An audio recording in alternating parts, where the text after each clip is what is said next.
No compromise. உங்க சைடுலயும் எங்க சைடுலயும். GT Holidays, South India's #1 travel brand. மணப்பெண்ணின் பிரத்யேகமான திருமணம் விவாஹா தி சென்னை சில்க்ஸ். அழகு தரும் மூலிகைகள், ஆரோக்கியம் தரும் மருத்துவர்கள். டாக்டர் ஸ்ரீவர்மாஸ். செங்கோட்டையனுக்கு ஃபோன் வந்து கிளம்பி வாங்கன்னு சொன்ன பிறகு தான் போயிருக்கார். ராமரை பார்க்க போனேன்னார். அவருக்கு ராமர் அமித்ஷாவோ என்னவோ. இந்த அதிமுகங்கிற ஒரு இவ்வளவு பெரிய இயக்கத்தை பிளவுபடுத்தினதே பிஜேபி தான். குருமூர்த்தியை வச்சு பாவம் செய்ததாக நான் கருதுறேன். எனக்கு இறை நம்பிக்கை உண்டு. ஒரு நல்லா இருக்கிற ஒருத்தரை குடும்பமானாலும் சரி, இயக்கமானாலும் சரி, எதுவாக இருந்தாலும் ஒரு கூட்டாக இருக்கிற ஒரு விஷயத்தை உடைக்கிறீங்கன்னா அது பாவம்னா அந்த பாவத்துக்கு பரிகாரத்தை பிஜேபி செஞ்சால் தப்பு இல்லைங்கிறது என் பார்வை. பாவங்கிறது யார் செஞ்சுட்டா? பிஜேபி தான். ஐபிசி தமிழ் நேயர்களுக்கு வணக்கம். இன்றைய சிறப்பு நேர்காணலில் நம்மோடு இணைந்திருக்கிறார் மூத்த பத்திரிகையாளர் SP லக்ஷ்மணன் அவர்கள். வணக்கம் சார். வணக்கம். செங்கோட்டையன் 5ஆம் தேதி மனம் திறந்தாரு. 8ஆம் தேதி ஹரித்வார் போறேன்னு சொல்லி டெல்லி போயிட்டு வந்திருக்காரு. அமித்ஷாவை மீட் பண்ணியிருக்காரு. நிர்மலா சீதாராமனையும் பார்த்து பேசி எல்லாரும் ஒன்றிணையணும், இயக்கம் வலுப்பெறணும் அப்படிங்கிறதான் என்னோட குறிக்கோள் அப்படிங்கிறதையும் நான் கன்வே பண்ணியிருக்கேன் அப்படின்னு சொல்லிட்டு வந்திருக்காரு. எப்படி பார்க்குறீங்க? அவர் பார்த்துட்டு வந்துட்டேன்னு நேற்று ஒரு 3 மணி வாக்குலன்னு நினைக்கிறேன் ஏர்போர்ட்டில் வந்து இறங்கிட்டு கோயம்புத்தூரில் சொன்ன பிறகும் பிஜேபியினர் சிலர் அல்லது வேறு யாரோ இவர் சந்திப்பே நடக்கலை இன்னும் சொல்லார். தம்பிதுரை சொன்னது ஒரு பக்கம் இருக்கட்டும், அமித்ஷா என்கிட்ட சொல்லி சொன்னார். எல்லாத்தையும் அமித்ஷா அவர்கிட்ட சொல்லுவாரான்னு தெரியல. அவர் யார்கிட்டையுமே சொல்லலை. இங்கே இருக்கிற தலைவர்களுக்கே தெரியாது. எனக்கு கிடைத்த தகவல் செங்கோட்டையனுக்கு ஃபோன் வந்து கிளம்பி வாங்கன்னு சொன்ன பிறகு தான் போயிருக்கார். அது உறுதிப்படுத்தாத வகையில் சந்திக்காத வரைக்கும் வெளியே சொல்ல வேணாம்னு அவர் நினச்சிருக்கலாம். ராமரை பார்க்க போனேன்னார். அவருக்கு ராமர் அமித்ஷாவோ என்னவோ இல்லையா. அடுத்த கட்சி விவகாரத்தில் நாங்கள் எப்போதுமே தலையிடுவதில்லைன்னு அமித்ஷா அந்த கூட்டணியை உறுதிப்படுத்தின அன்னைக்கு சொன்னார். அது வெளிப்பூச்சுக்கு சொன்ன வார்த்தைன்னு சாதாரண ஆட்களுக்கும் புரியும். ஜெயலலிதா மறைவுக்கு பிறகு அதிமுகவுடைய அத்தனை நடவடிக்கைகளையும் அழுத்தம் வேணா ப்ரெஷரில் வேறுபாடு இருக்கலாமே தவிர அவங்க கண்ட்ரோலில் வச்சுக்கிட்டே தான் இருந்தாங்க இன்னைக்கு வரைக்கும். அது எடப்பாடி ஒரு ரசித்தார், அவருக்காக பயன்படுத்திக்கிட்டார். ஓபிஎஸ் முதல்ல போய் நூலை கொடுத்தார், அதுக்கும் பயன்படுத்திக்கிட்டாங்க, ஒரு கருவியாக பயன்படுத்திக்கிட்டாங்க. அந்த சொகுசை கண்டுகிட்ட பிஜேபி இன்னைக்கு வரைக்கும் அதை கண்டினியூ பண்ணுறாங்க. நான் என்ன சொன்னேன்னா, இந்த அதிமுகங்கிற ஒரு இவ்வளோ பெரிய இயக்கத்தை பிளவுபடுத்தினதே பிஜேபி தான். குருமூர்த்தியை வச்சு தர்ம யுத்தத்துக்கு போய் உட்காருங்கன்னு ஒரு தவறான அட்வைஸ்ன்னு சொல்ல மாட்டேன். ஓபிஎஸ் தான் போகிறார். நிஜமாகவே நீங்கள் ஜெயலலிதாவை மதிச்சிருந்தா இந்த இயக்கம் நல்லா இருக்கணும்னு நினச்சிருந்தீங்கன்னா அப்படி போய் உட்கார்ந்தா தப்பாக போயிடும் சார் அப்படின்னு சொல்கிறதுக்கு பதிலாக நைட்டோட நைட்டாக போய் உட்காருங்கன்னு சொல்லி அன்னைக்கு போட்ட பிள்ளையார் சொல்லி தான் அந்த கட்சி பிளவுபடுறதுக்கு முதல் புள்ளி. அதுக்கான வாய்ப்பை கொடுத்தது ஓபிஎஸ். அந்த வாய்ப்பை நன்றாக பயன்படுத்தி கொண்டது பிஜேபி. தொடர்ச்சியாக பண்ணிட்டு இருந்தாங்க. அப்படி பாவம் செய்ததாக நான் கருதுறேன். எனக்கு இறை நம்பிக்கை உண்டு. ஒரு நல்லா இருக்கிற ஒருத்தரை குடும்பமானாலும் சரி, இயக்கமானாலும் சரி, எதுவாக இருந்தாலும் ஒரு கூட்டாக இருக்கிற ஒரு விஷயத்தை உடைக்கிறீங்கன்னா அது பாவம்னா அந்த பாவத்துக்கு பரிகாரத்தை பிஜேபி செஞ்சால் தப்பு இல்லைங்கிறது என் பார்வை. பாவங்கிறது யார் செஞ்சுட்டா? பிஜேபி தான். ஏன் தனிநபர்களுக்குள்ள போகணும்? பிஜேபி தான். வெங்கைய நாயுடு ஒரு சில காலத்தில் சில பொறுப்புகள் எடுத்துட்டு பண்ணிட்டு இருந்தார். நிர்மலா சீதாராமன் கொஞ்சம் பொறுப்பு எடுத்து பண்ணிட்டு இருந்தார். பியூஷ் கோயல் கொஞ்ச நாள் சில விஷயங்களை கண்ட்ரோல் பண்ணார். தங்கமணி, வேலுமணி தமிழ்நாட்டு அரசின் நிதி விஷயங்களுக்காக போறோன்ட்டு எதுக்காக போனாலும் பியூஷ் கோயல் தான் பார்ப்பாங்க. எந்த துறையை பற்றி பேசினாலும் நிர்மலா சீதாராமன் போய் பார்ப்பாங்க. அப்போ வேற ஏதோ சில டீலிங் நடந்திருக்குல்ல. எல்லோரும் ஒரு காலகட்டத்தில் கட்சிக்காக அவங்கவுங்க வேலையை அவங்க நல்லா செஞ்சாங்க.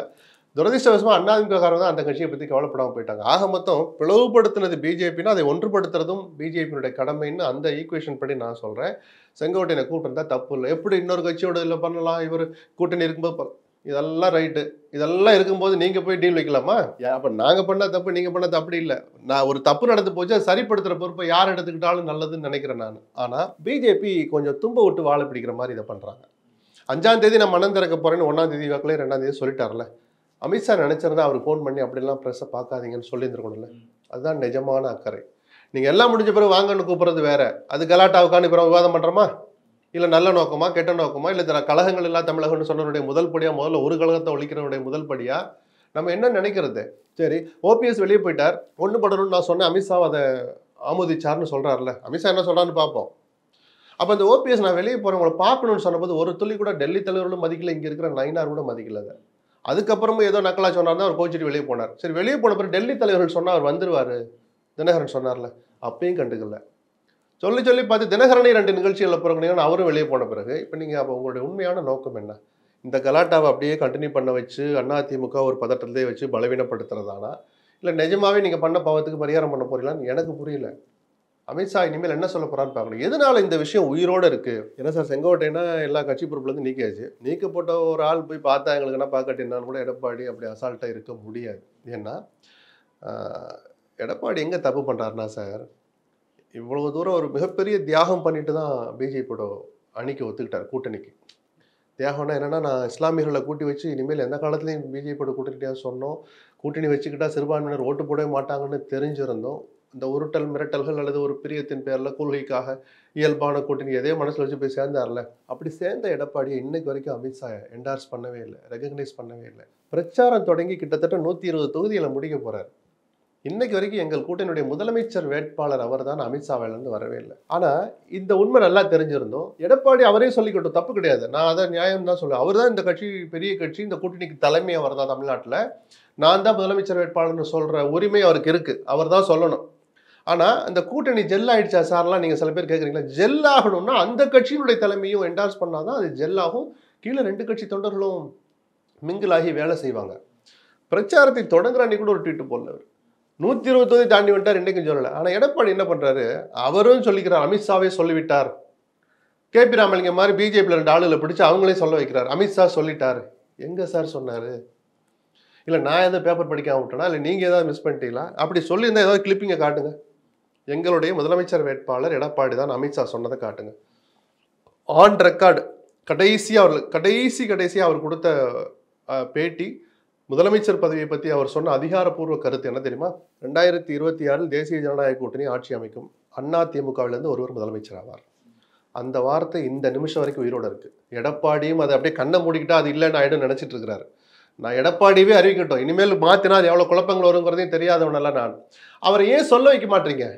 அப்புறம் அண்ணாமலையே சொல்லிட்டாருன்னு ஒரே குதூகலம். ரைட்டு, அண்ணாமலை ஒரு காலத்தில் கடுமையாக விமர்சிச்சார் எடப்பாடி, அப்படிப்பட்ட அண்ணாமலையே சொல்லிட்டாருங்கிறது ஒரு சின்ன சிக்னிஃபிகன்ஸ், சின்ன டெவலப்மெண்ட். அண்ணாமலை சொல்லிட்டு அப்படியே அப்படி ரெட் சீல் வச்ச மாதிரியா? ஏன் அவர் சொல்லலைன்னா அவர் முதலமைச்சர் கேட்ட டில்லியா?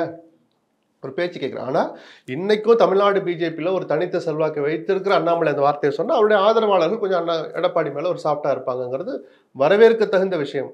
அது முக்கியமானதா? அதுதான் பிரதானமானதா நான் கேட்குறேன். அது போதுமா? சொல்ல வேண்டிய அமித்ஷா இன்னைக்கு வரைக்கும் சொல்லாத போது செங்கோட்டையனை கூட்டு பார்க்கறது முக்கியத்துவம் பெறுதுன்னு நான் சொல்கிறேன். அதில் என்ன பேசுனாங்க, அவர் என்ன வாக்குறுதி கொடுத்தார், நவம்பர் டிசம்பர்ல பார்த்துக்கலாம், அது வரை கொஞ்சம் பொறுங்க, ஏதோ சொன்னதா சொல்றாங்க. நமக்கு இன்னும் உறுதிப்பட வந்தாதான் நம்ம அதை பற்றி பேசலாம். அமித்ஷா என்ன பேசியிருப்பாருங்கிறது அவருமே கிளாரிட்டி கொடுக்கல. அவர் கடந்து போயிட்டாரு. செய்தியாளர் கேட்குறாங்க, கடந்து போயிட்டாரு. இன்னைக்கு எகெயின் கோபியில அவங்க ஆதரவாளரோட ஒரு ஆலோசனை பண்றாரு அப்படிங்கிற ஒரு செய்தி கிடைச்சிட்டு இருக்கு. இப்போ அமித்ஷாவும் செங்கோட்டையும் மீட் பண்ணது தொடர்பா கண்டிப்பா எடப்பாடி பழனிசாமிக்கு தகவல் போயிருக்கும்ல.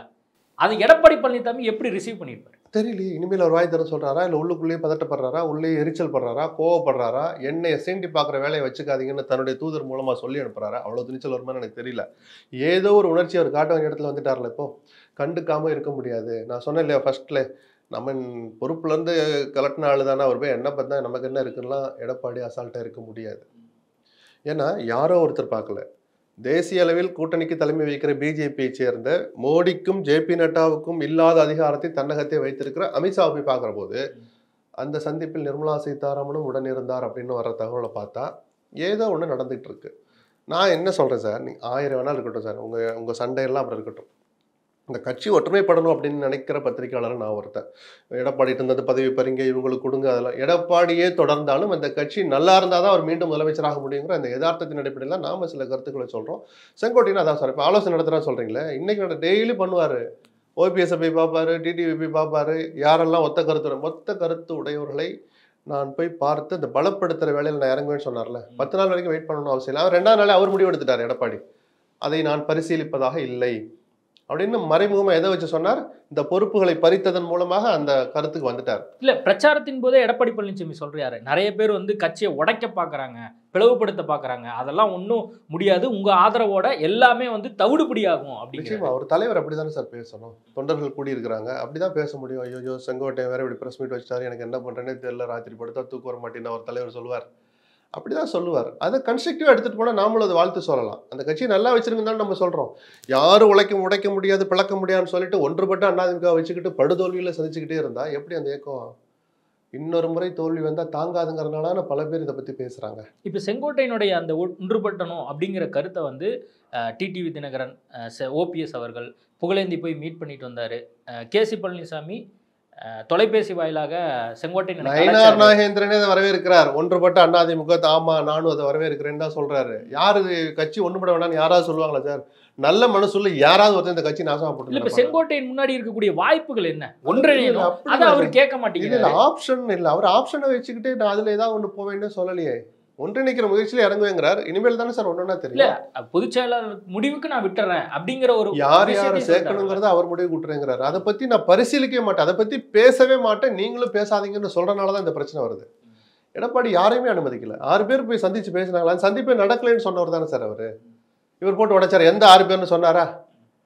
அப்போ அதுல பேசப்பட்ட விஷயத்தை அவர் துளி கூட மதிக்கலன்னு தெரிஞ்சு போச்சு. அப்போ அவருக்கு நம்ம ஏதாவது வேற மாற்று வழிகளை தேடி தான் செங்கோட்டை. அவருக்கு இருக்கிற ஆப்ஷன் என்ன? ஒன்றுபடுத்துறதுக்கு வேற என்னவெல்லாம் வழி? அமித்ஷா போய் பார்ப்போம், அது ஒரு ஆப்ஷன். போயிட்டு வந்துட்டாரு. அவங்க ஏதாவது சொல்லி அனுப்பிச்சிருப்பாங்க, அதை செயலில் காட்டுறாரான்னு பார்க்கணும். அதுக்கு என்ன எஃபெக்ட் இருக்குன்னு இல்ல பார்க்கணும். அடுத்த ஒரு இவர் சொல்லி அந்த 10 நாள் கெடு இருக்கு இல்லையா? இன்னைக்கு நம்ம 10 இல்ல 10 நாள் இல்ல 10 நாள் கிடங்கிறது அர்த்தம் இல்லாம போயிடுச்சு. செங்கோட்டையன் முன்னாடி இருக்கக்கூடிய வாய்ப்புகள் என்னென்னங்கிறது நீங்க சொன்னீங்க. ஆனா ஆல்ரெடி எடப்பாடி பழனிசாமி டிசைட் பண்ணிட்டாரு.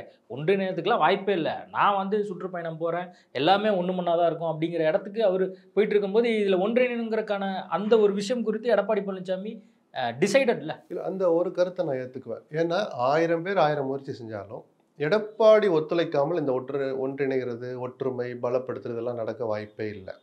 அதனாலதான் அதிமுக வரலாற்றிலே இல்லாத அளவுக்கு ஒரு படுதோல்வியை சந்திச்ச பிறகு நாடாளுமன்ற தேர்தலில் ஒரு மாசத்துலயே போய் அந்த 6 பேரும் போய் சந்திச்சாங்க.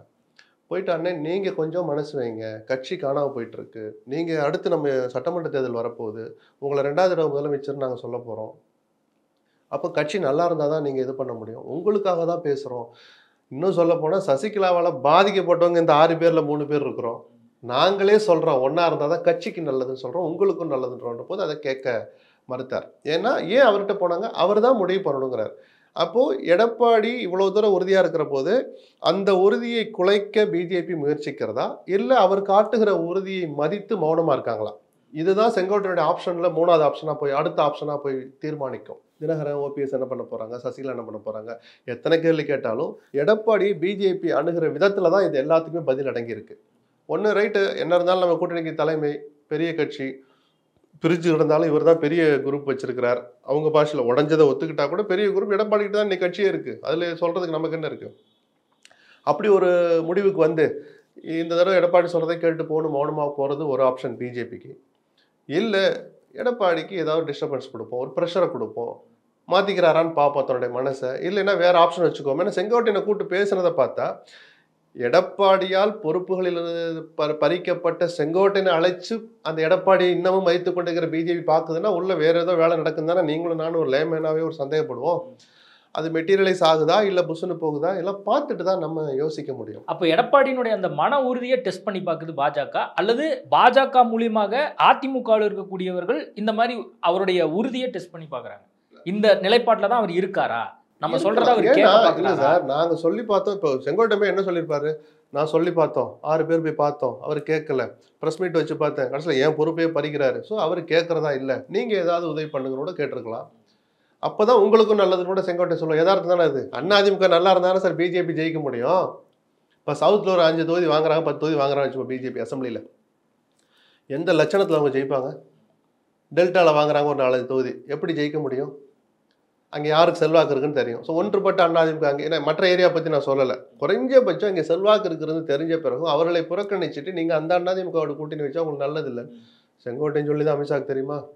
அவருக்கு ஆல்ரெடி தரவுகள் இருக்குது. எனக்கு நான் கேள்விப்பட்டது ஒன்றுபட்ட அதிமுக தான் சரியாக வரும்னு எனக்கும் தகவல் வருதுன்னு தான் அவர் சொன்னதாக ஒரு தகவல் இருக்குது. காலப்போக்கில் எல்லாம் வெளியே வரும்.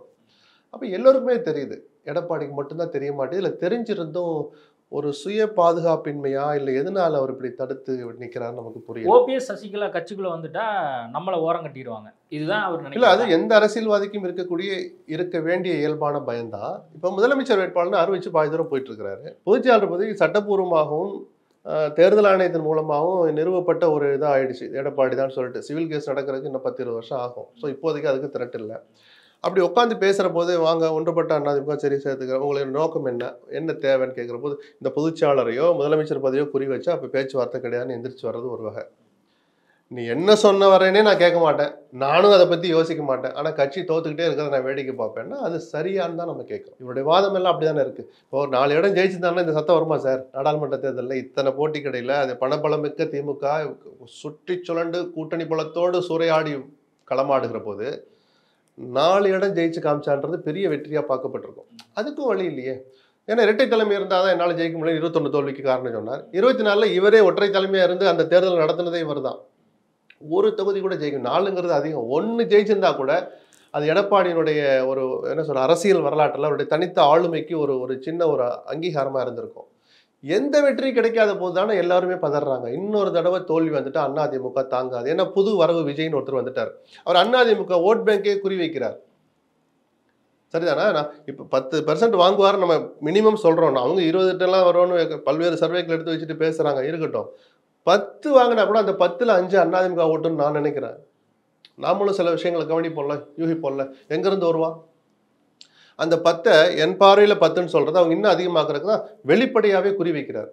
உங்களுக்கு நான் இருக்கிறேன் வாங்க, அவருக்கு யார் கண்ட்ரோல்லையோ இந்த கட்சி கிடக்கு, அந்த கதியில் இருக்குது, வேதனையில் இருக்கிறீங்க, உங்களுக்கு 26ல் நல்ல முடிவு எடுப்பீங்க, அது என்ன எடுக்கணும்னு உங்களுக்கு தெரியும்லாம் சொல்லி கொக்கி போடுறாருன்னா, இவ்வளவு வெளிப்படையாக இப்படி நாடறிஞ்ச ஒரு பிரபலம் வந்து த்ரெட்டனிங் பண்ண பிறகும் நான் எதை பற்றியும் கவலைப்பட மாட்டேன்னு சொல்கிறாருன்னா இந்த கட்சியை ஜெயலலிதாவுடைய ஆன்மாவும் கடவுளும் தான் காப்பாற்றணும். ஓகே சார், நிறைய விஷயங்கள் குறித்து பேசியிருக்கோம். நேர்காணல் கொடுத்ததுக்கு மிக்க நன்றி. நன்றி.